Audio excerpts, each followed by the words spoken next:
Drop it like it's hot. Drop it like it's hot.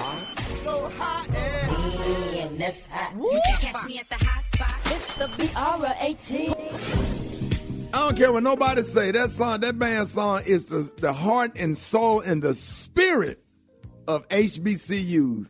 And man, that got me hyped right there. Brett, the hot spot is being brought to you by... Brought to you by Crest, the leader in oral health care for more than 60 years. Crest, the #1 toothpaste brand in America. Smile, Crest has you covered. Good morning, Rickey. Good morning, everybody. I'm your girl, Brett Tat, and this is the hot spot where we bring you music, movies, and more. So let's get off into it.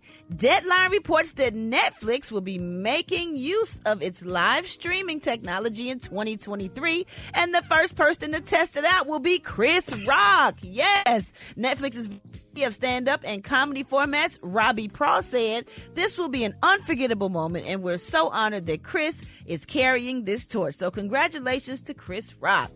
Offset has delayed the release of his new solo album following the death of his cousin and former Migos member Takeoff. A screenshot of the DM exchange between Set and a fan confirmed the delay, with the fan writing in part, "It's probably the last thing on your mind, but is your album still dropping Friday?" And he replied, "No, push back." And the delay is presumably done out of respect for Takeoff. While Offset has yet to share an official statement, he changed his Instagram avatar to a photo of Takeoff. Prior to Takeoff's passing, the 28-year-old had just linked with Quavo for their first album together, only built for Infinity Links. The celebration of life for Takeoff is today at State Farm Arena in Atlanta. They did release a statement that all seats have been claimed and asking that if people do not have tickets, please do not head downtown. It's going to be crazy downtown. The service is set to begin at 12 noon with doors opening up at 11 a.m. It will be overseen by Lilburn's New Mercies Church and Senior Pastor Reverend Jesse Cherney III. No photos or videos will be allowed during the service, and phones will be collected before guests can enter the building.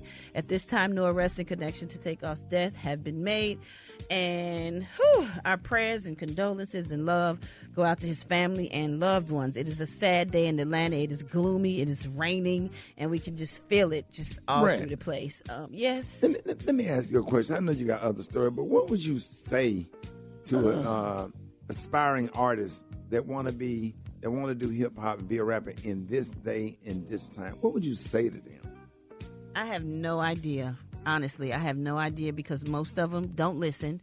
They think they know everything, and you just have to let them touch the hot-ass stove. I'll tell them it's hot, but they're going to touch it anyway. That's just the day and age that we're living in, unfortunately, and people have to go through things for themselves. They don't listen to us, so there's nothing I could do. But, I would say stay humble. Stay humble. Stay your ass in the house if you can. You know what I'm saying? Because that was the main point. Like, how do they stay safe? Now, that's a good question. I don't know. Because I'm sitting up there watching that video. Because I'm watching that, all the videos and stuff with Takeoff. I'm like, okay, because if I'm standing around like, okay, who are these people walking up? Because these ain't the people, okay. Like, if I don't know certain people and they just I don't know, man. I read people, like, when people come out of nowhere. When I be backstage, it really make me nervous when people show up that I don't know, and they just have this kind of stand in the back type vibe and just kind of just looking.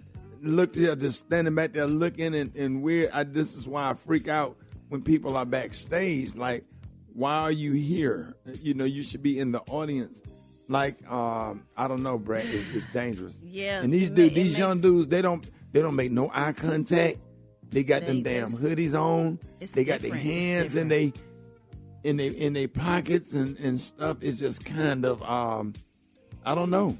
It's scary as hell, Brett. I'm not lying. I was walking down Michigan Avenue. Down Michigan Avenue in the shine. I'm walking down to the Nike store, walking right across that street where Garrett's Popcorn is on, crossing that street to go down to the Nike store. You know what I'm talking about. Man, it was 5 dudes in a Chrysler 300. All of them had on hoodies, and they was driving real slow, and they was coming across the intersection, and all of them was looking at me and the people I was with, and I felt like I looked death in the eye. All of them was looking, and they rolled by real slow. It was chilling. Ooh. All of them had their hoods pulled up, and they had all 4 windows pulled down. Ooh, let down all 4. It was scary as hell. And I'm talking about this sent chills up my spine.